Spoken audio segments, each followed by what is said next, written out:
I gave birth at 13, gave up my kids, and now they want an apology for my new family. When I was 13 years old, I gave birth to my first child. At 14, I had my second. I want to make it clear, I did not choose to become a mother at that age. What happened to me wasn't consensual, and it wasn't a decision I made or was ready for in any way. The situation involved a man my parents knew, someone they allowed unchecked access to me. My home wasn't safe. I was raised in an abusive environment long before this ever happened. But once I was pregnant, things escalated. My parents, instead of protecting me, told me the pregnancy was my punishment for resisting what their friend wanted from me. They refused to let me seek an abortion. They refused to acknowledge what was really happening.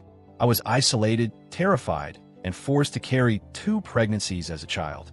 Once my first child was born, I didn't feel anything that could be called love. I tried. I really did. I fed them, changed them, did what I could, but I didn't have the emotional tools to be a mother.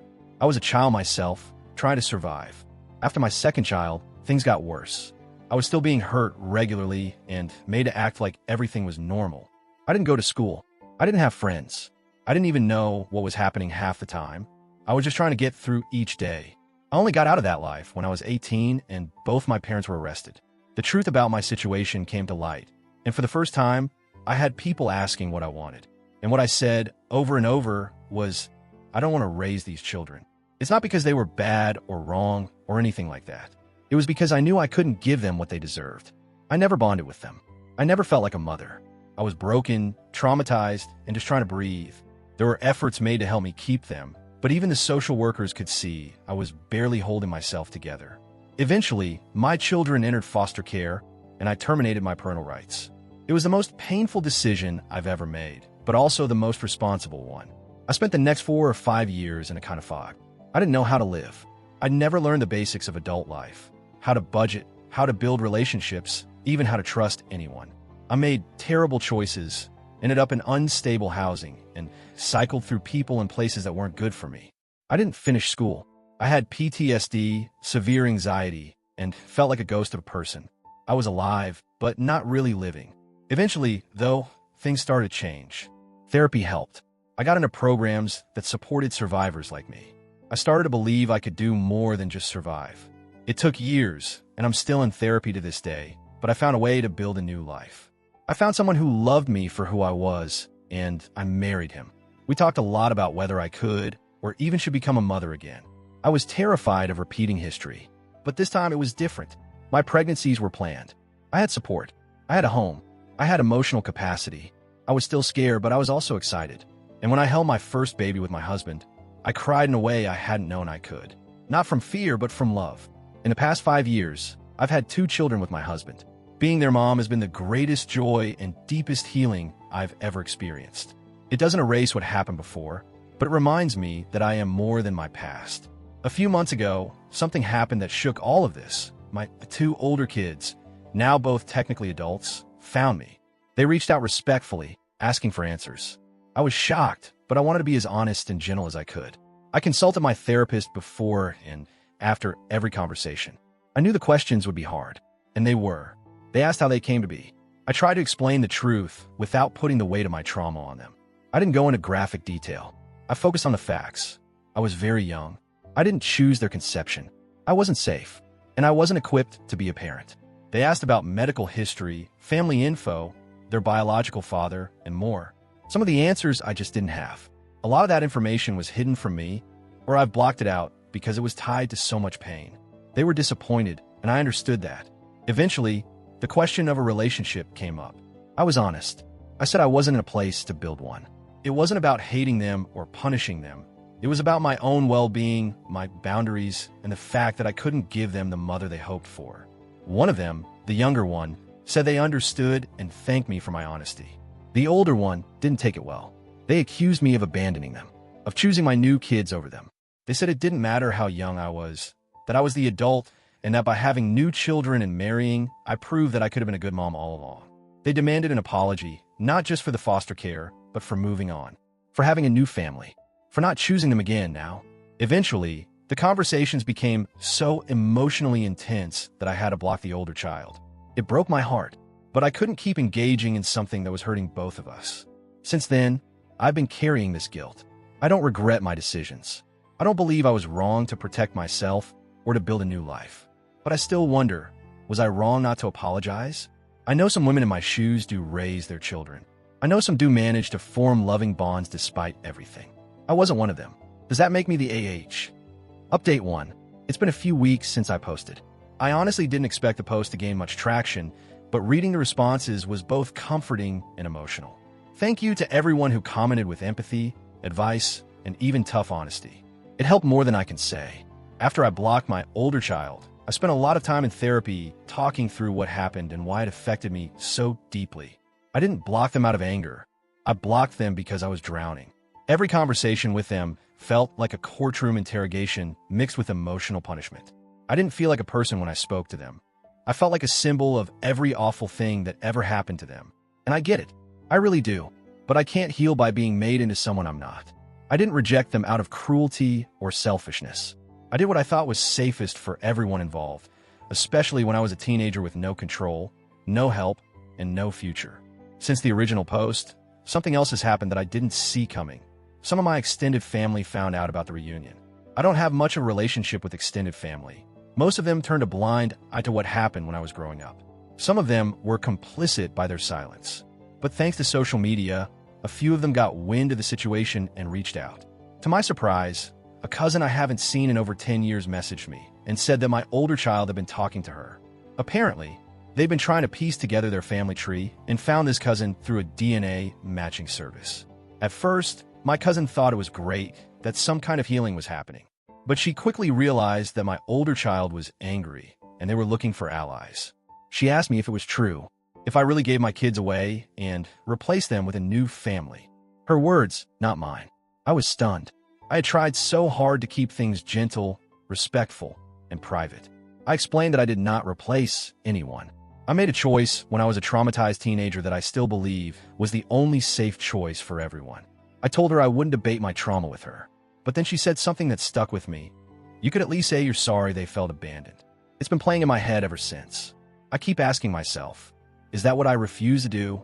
Was it pride or self-protection? Could I have just said, I'm sorry for your pain, and avoided all this? Because I am sorry. I'm sorry they had a hard life. I'm sorry I couldn't protect them from the system. I'm sorry I wasn't healthy enough or whole enough to be their mom. But I don't know if I should be sorry for surviving and building a new life when I finally had the chance. My therapist and I unpacked the difference between guilt and responsibility. I don't carry guilt for the choice I made. I carry sadness. I carry grief, but not guilt, because I made the only decision I could live with. However, I'm starting to accept that my older child doesn't want an apology. They want a mother. And unfortunately, I can't give them that. Not the way they want. Not when every interaction reopens wounds I've spent years learning to live with. Meanwhile, my husband has been incredibly supportive. He knows some of what I went through, but hadn't really seen it ripple into our lives until now. This whole situation has made him more protective, more attentive, and more aware of the complexity I carry into motherhood. I haven't talked to our kids about any of this yet. They're still very young, and they only know me as mom. They don't know the girl I used to be. One day, when they're older, I'll explain it in an age-appropriate way.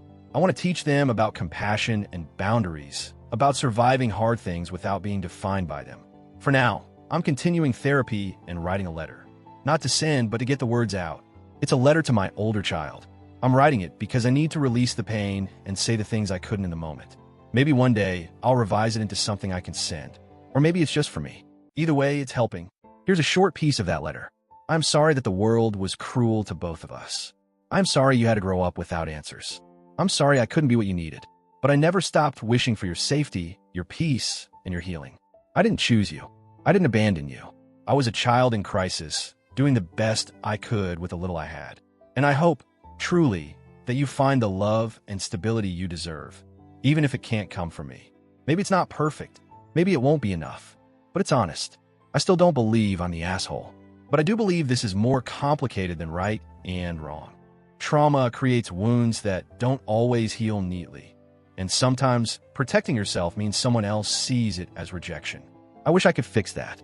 But all I can do is move forward with integrity and hope one day they find peace. Update 2. About 2 weeks after blocking my older child and hearing from extended family, I received a message from my younger child. It was simple, polite, and full of restraint, almost too mature for someone still just barely out of adolescence. They wrote, "Hi, I know you said you didn't want a relationship, and I'm not trying to push you, but I had one more question, and if you don't want to answer, that's okay. I was just wondering, do you ever think about us?" I sat there staring at the message for a long time. My chest got tight. My hands started shaking, not because I was scared of the question, but because I didn't know how to answer it in a way that wouldn't reopen everything I had worked so hard to hold together. Did I think about them? Of course. More often than I could ever explain. I don't think about them with resentment or bitterness. I think about the babies I held in my arms when I was barely strong enough to stand. I think about the fear I felt rocking them to sleep, knowing I couldn't protect them from the same monsters I was still facing. I think about the moment I signed away my parental rights and cried alone in a hospital bathroom because it felt like both an ending and a betrayal. But I also think about them in hope. I've always hoped that wherever they ended up, someone kind was there. That even if I couldn't be their mother, someone else stepped in and offered stability, warmth, and love. I talked to my therapist again before responding. I didn't want to say too much or too little. I didn't want to offer false hope or emotional distance disguised as coldness. We worked together to craft a message that told the truth without burdening my child with the full weight of it. Here's what I sent. Yes, I do think about you. I always have. I think about where you are, how you're doing, and what kind of life you've been able to build. I know I wasn't the mother you needed or deserved, and I can never undo that. But please know that it was never about not caring. It was about being broken and overwhelmed in a situation I didn't choose. I didn't have the tools, the support, or the stability to raise you the way you deserve to be raised. Letting go wasn't the absence of love. It was a decision made with the hope that you'd find something better than what I could offer at the time. I don't expect forgiveness or understanding, but I do wish you peace, and I'll always be hoping for your happiness. Their reply came a day later. Thank you. That's all I needed to hear. No follow-up questions. No pressure. Just peace. At least for now. I cried after reading it. I cried hard, because that was the first time someone from my past, especially someone I had let go, seemed to truly hear me. They didn't demand I fix it. They didn't punish me for my survival. They just wanted to know they mattered in my mind. And they did. They always have. Since then, I've felt lighter. I still worry about my older child, who hasn't reached out again.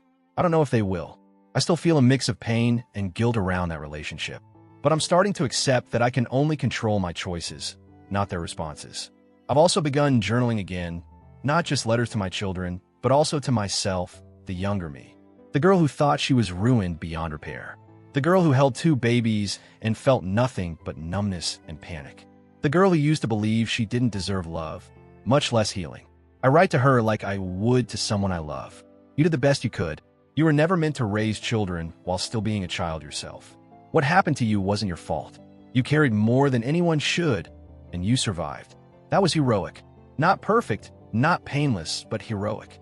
My husband read one of those journal entries recently. He didn't say much, just hugged me, long and tight, and whispered, "You're not alone anymore." And maybe that's the greatest difference between the past and the present. I'm not alone. I have a life now that feels like mine. It doesn't erase what came before, but it does soften the sharpest edges. To the people who messaged me after the last update asking how they should navigate reunions with children placed for adoption or foster care, my only advice is, lead with honesty and boundaries, but don't underestimate the power of a gentle truth. Sometimes, it's not an apology they need, it's acknowledgement. They want to know they existed in your heart, even if they didn't grow up in your arms. For me, I still don't regret building a new family. I love my husband. I adore our children. And I know that doesn't mean I replaced anyone. It means I finally got the chance to parent from a place of wholeness, not survival. If my older child ever decides to reach out again, I'll be here. Not as a mother in the traditional sense, but as someone willing to tell the truth and listen with compassion. Until then, I'll keep healing, living, and learning. Because the story doesn't end when we survive. That's just where it begins.